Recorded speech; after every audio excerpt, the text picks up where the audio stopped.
So a few years ago I had a thought that it would be really lovely to create an opera and write music and sing about the contact that lots of people have with their horses. And the only problem with that is that I can't write music.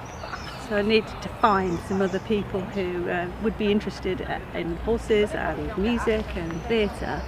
And I met lovely Shelley doing some swimming with my horse. And I said, well, I've got this idea, this crazy idea. It would be so great if there were other people who wanted to do something like this. And she said, oh, I wonder if Sue Hill would be interested in it. So I said, oh my God, Sue Hill. And you said, yeah, I'll give her a call. And actually, then what happened was I was actually working in Hong Kong with my brother, and I got a 5-word message from Shelley that went, want to do a horse opera? And I sent a 2-word message back, I think, which said, hell yeah, without knowing anything else about it.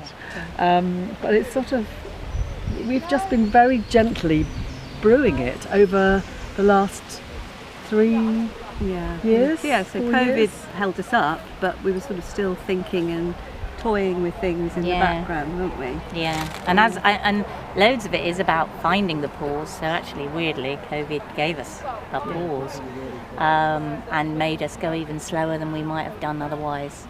So I think it's been helpful. Yeah. So what stage are we at? Explain what's happening today, and then what the end result might look like. Yeah. So Janine wrote a story, a beautiful mythic story about an ancient time when horses and humans lived totally compatibly together in communities.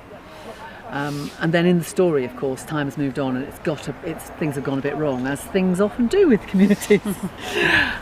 So our story begins with, the story that Janine's written begins with the funeral of the leader of the community, and his horse is to be killed as well, because that's what happens now. They die together, and the story goes on from there.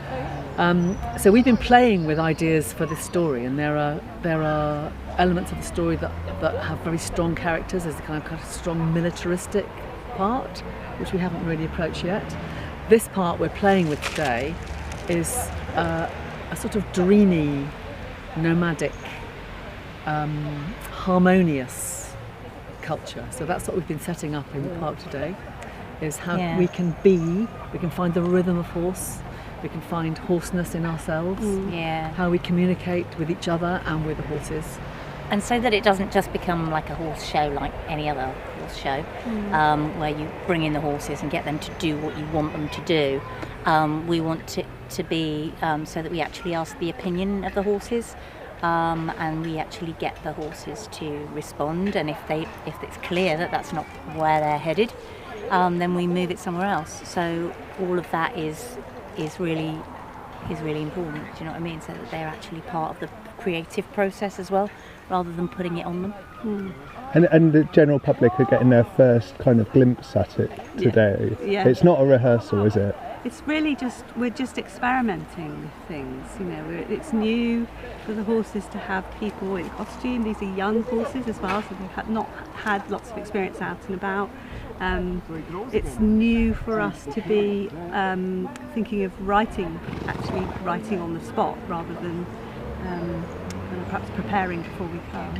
And we want, really, if we can, to try and encourage anyone who comes to our sharing later on to perhaps participate in we were doing some breathing exercises, which was helping the horses to relax, and Shelley was leading that, and it's a really sort of a beautiful thing when everyone starts to kind of, you know, come down from whatever's going on in their worlds and all start to sort of centre in a relaxed world together. So we're hoping to do that a bit again later, It was so interesting. We just did that a little while ago, and it gave you horses' ears, didn't it? You started to hear how much is going on in this park, and tuning into what the horses were hearing and the ways in which they were letting us know what they were hearing with the movement of their ears and their eyes. and just trying to somehow get inside the head and eyes and ears of a horse has been a really magical thing to do. Where it goes, we don't know yet. It's really early days for this project, although we've been working on it for years. Yeah. But it feels like this is part of the exploration, and we'll find out. The horses are teaching us today. It's taking its own time, Yeah. isn't it? You can't rush it because it would be a shame. But at some point in the future, There will be a horse opera in There Cornwall. will be a show in Cornwall, yes, that will have horses and music and humans, and it'll probably be on them. It won't be in a theatre or even in a closed space. It probably will be in landscape, so the audiences will go on a journey with the horses and the humans.